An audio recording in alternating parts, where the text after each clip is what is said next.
Mimi mara yangu ya kwanza kufika hapa Tunduma. Wengine tuliobahatika kwenda katika kile kikao tumejua hadhi, umuhimu na umkakati wa kituo hichi kwenye hicho kikao. Hata nyinyi pengine waandishi wa habari mnakuja huku, mnatembea, mko maeneo huko, lakini pengine hamjui hata mwananchi wa kawaida. Hichi ni kituo kimoja wapo muhimu sana ambacho kila mwaka huwa kinakuwa katika idadi ya tani zinazopita kutoka bandari ya Dar es Salaam kuja huku ndani, lakini ndio kituo kinachoongoza pia kwa tani zinazopita kutoka Zambia na DRC kwenda nje ya nchi. Kwa hiyo kuchukua mzigo wote wa Dar es Salaam, hao wanaweza kuongoza kwa mzigo mzito unaotoka nje ya nchi.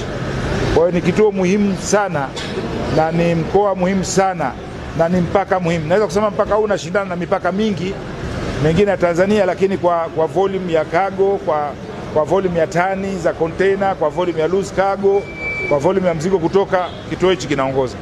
Kwa hiyo kilitolewa agizo, kulikuwa na changamoto hapa. Changamoto ya kwanza ilikuwa madereva wanalalamika, kuna foleni ndefu kweli kweli. Nadhani mmeona nyinyi wenyewe. Nikitoka hapa pia muone hilo. Foleni zaidi ya kilomita 4 mpaka 5. Madereva wanalalamika na pande zote mbili, upande huu wa Tanzania wanalalamika, upande wa Zambia. Kwa hiyo malalamiko juu ya malalamiko. Kwa hiyo moja ilikuwa ni hilo kulitatua. Leo tumeweza kufanikisha na kukubaliana na waziri mwenzangu Mheshimiwa Mulambo Haimbe kutoka Zambia juu ya hilo, namna ya kulitatua. Baadaye mnaomba mpige picha, kuna barabara inajengwa hapa na TANROADS. Moja hapo itakayotatua tatizo ni hiyo barabara. Kuna bypass ya pili kule ya mizigo ya DRC transit, imetolewa barabara mpya. Kagundua hilo ni la pili. La tatu, kuongeza mashine za skana, sasa hivi 3 na moja imechangiwa na Jamhuri ya Muungano wa Tanzania, imetolewa kama msaada kwa wao ili kuharakisha mizigo, kwa sababu kila sisi tukichangia na mizigo na yao inazidi kwenda haraka, na pia mzigo unashuka kwa haraka kule bandari ya Dar es Salaam. Kwa hiyo hilo nalo pia tumelizungumza. Tumekusudia tuwe na uwezo wa kupitisha magari zaidi ya 200 mpaka 300 kwa siku. Sasa hivi magari yanakuja 1000 kwa siku, na sisi bado kupitisha kwetu si zuri, lakini kubwa zaidi kuliko yote tulofanikiwa na tunaondoka kama zawadi, sisi Tanzania tunafanya kazi kwa saa 24 kwa siku, wenzetu kwa saa 10 tu kwa siku. Ikifika 12 jioni wanafunga kwa heri mpaka siku ya pili.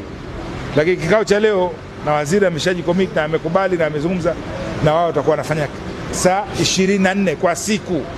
Kwa sasa yale magari hatofika 12 jioni yanalala, madereva wote wanalala kwa upande wa Tanzania. Sasa magari yatakuwa yanakwenda. Kwa hiyo mizigo ya Zambia, mizigo inakwenda Zimbabwe, mizigo inakwenda kusini, nchi nyingine za kusini mwa Afrika, pamoja na mizigo ya transit ambayo ni mingi kwenda DRC upande wa mashariki ya Kongo, pia sasa itapita kwa haraka zaidi. Kwa hiyo hayo ni miongoni mwa mafanikio. Yalikuwa yamebakia mambo 10, naweza kusema kero 10 katika mpaka huu zilikuwa zimebakia. Leo tumezitatua 5 na kero 5 zinaendelea kutatuliwa kwa pande mbili kukaa, kwa sababu ni kero endelevu.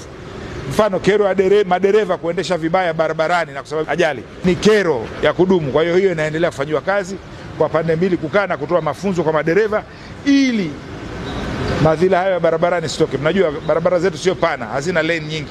Kwa hiyo ikitokea ajali moja na inaleta kizuizi kingine. Tumezungumzia pia na kero nyingine ndogo ndogo zilokuwako, kuongeza idadi ya wafanyakazi. Kwa upande wao wameikubali, wameichukua, wanaifanyia kazi. Zile gharama ndogo ndogo zile wameziondoa, kufungua pale saa 24 ile barabara pia upande wa pili kwa bypass pia wamekubali. Kwa hiyo kero ndogo ndogo nyingi pia tumeziondoa, lakini naweza kusema ni endelevu baadhi yake, kwa mafunzo yanatolewa. Asanteni sana kwa kunisikia.